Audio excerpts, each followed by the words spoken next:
নমস্কার বন্ধুরা, আমার ইউটিউব চ্যানেল দেবাং লাইফস্টাইলে তোমাদের সবাইকে স্বাগত। আজকে যে ব্লগটা বানাতে চলেছি সেটা আগামীকাল আমার বাড়ি লোকনাথ পুজো। তো সেই পুজোতে প্রস্তুতির জন্য আমরা কী কী কেনাকাটি করলাম আর কী কী আয়োজন করতে চলেছি সেটা উপলক্ষে একটা ভিডিও তোমাদের সঙ্গে শেয়ার করলাম। আর ভিডিওটা কেমন হলো কমেন্ট সেকশানে অবশ্যই তোমরা জানিও, আর ভালো লাগলে একটা লাইক করো। কাল লোকনাথ বাবার পুজো, কাল লোকনাথ বাবার তিরোধান দিবস, তাই কালকে আমরা ছোট করে বাড়িতেই পুজোর আয়োজন করছি। তোমরা দেখো আমরা কী কী আয়োজনের জন্য কি নিয়ে এনেছি। আজকের ব্লগটা এই দিয়ে শুরু করব। নমস্কার বন্ধুরা, কাল 19শে জ্যৈষ্ঠ লোকনাথ বাবার তিরোধান দিবস।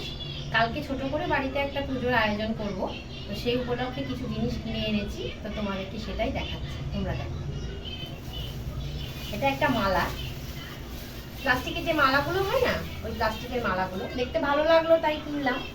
বাবার যেখানে বাবাকে বসাবো তার সেখানে সাজাতে প্রয়োজনে লাগবে।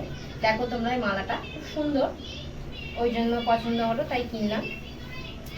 আর এখানে আছে বাবাকে যেখানে বসাবো সেখানে দুটো বসার আসন কিনেছি। তোমরা দেখো, তোমাদের ভালো লাগবে দেখলে। আর এখানে আছে পুজোর যা সামগ্রী লাগে, বাতাসা, মিছরি, এখানে আছে আমসত্ত্ব, খেজুর, এগুলো আলাদা করে দেখালাম না, তোমরা তো এগুলো জানো, এগুলো প্রয়োজনে লাগে। আর মোমবাতি পুজোর জন্য মোমবাতি।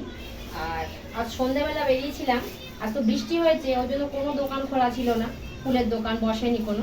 তো একটা দোকান পেয়েছি, সেখান থেকে একটু মালা নিয়ে এসেছি, গাঁদা ফুল, রজনীগন্ধা, আকন্দ, বেল, এগুলো তো লাগে পুজোর জন্য। তো ওই মালাগুলো এনে রেখে দিলাম, কারণ কাল আবার বৃষ্টি হবে কিনা তো বোঝা যাচ্ছে না। তো এখানে একটু ঝুড়ো ফুল আছে যেগুলো লাগে, তেলপাতা, দুব্বো, এগুলোও লাগে, এগুলো এনে রাখলাম। আর তোমরা দেখো, এখানে আমরা একটু পুজো করার পর সবাইকে একটু প্রসাদ দেবো। আমাদের ফ্ল্যাটে সবাই থাকে, আর আমাদের আত্মীয় পরিজন প্রতিবেশী, তাদেরকে প্রসাদ দিতে হবে, তো এই জন্য থালাটা লাগে, একটু বড় দেখেই নিয়ে এলাম, ছোটটা না হয় না, ওর মধ্যে ধরে না। আর এখানে দেখো পুজোর জন্য সন্দেশ, আমিত্তি, বাবার পুজোর জন্য সাদা মিষ্টি লাগে, তো ওই জন্য সাদা রসগোল্লা নিয়ে এসেছি। রসগোল্লাটা বলেছিলাম গরম দিতে, তো গরম রসগোল্লাটা দিয়েছে, কারণ গরম রসগোল্লাটা না টাটকা থাকে, আগের দিনে রসগোল্লাটা নেবে না, টাটকা রসগোল্লা। তো এটা নিলে কি হয়, এটা খুব ভালো লাগে খেতে, তো ওই জন্য। আর এখানে দেখো সন্দেশ নিয়ে এসেছি, সাদা সন্দেশ দিতে হয়, তো আমি দেখলাম যে কেশর দেওয়া সন্দেশটা ভালো, তো ওই জন্য সন্দেশটা নিয়ে এলাম। আর এখানে এনেছি আমিত্তিটা দিতে হয়, তোমরা সবাই জানো যে বাবার খুব পছন্দের আমিত্তি, তো এটা দিলাম। আর এখানে আছে দই এনেছি।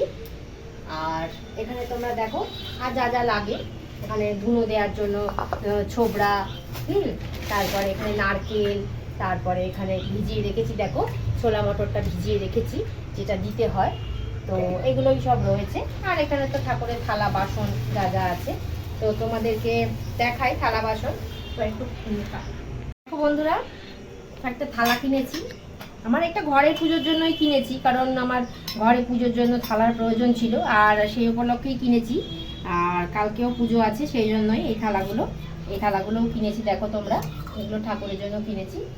আর কিছু জিনিস আমি কিনেছি যেগুলো আমার কালকে প্রয়োজনে লাগবে, এগুলো হচ্ছে এই গামলাটা লাগবে, গামলাটা লাগবে, তোমরা জানো, গামলা, ছোটো থালা, এইগুলো লাগবে। দেখো এগুলোও কিনে রেখেছি, এগুলো আমার কালকে লুচি ভাজবো, আর একটু সিমুই করার ইচ্ছা আছে, সিমুইয়ের পায়েস আমাদের দিতে হয়, তো সেই জন্য এটা কিনে রেখেছি। দেখো তোমরা, এগুলো একটু কিনেছি।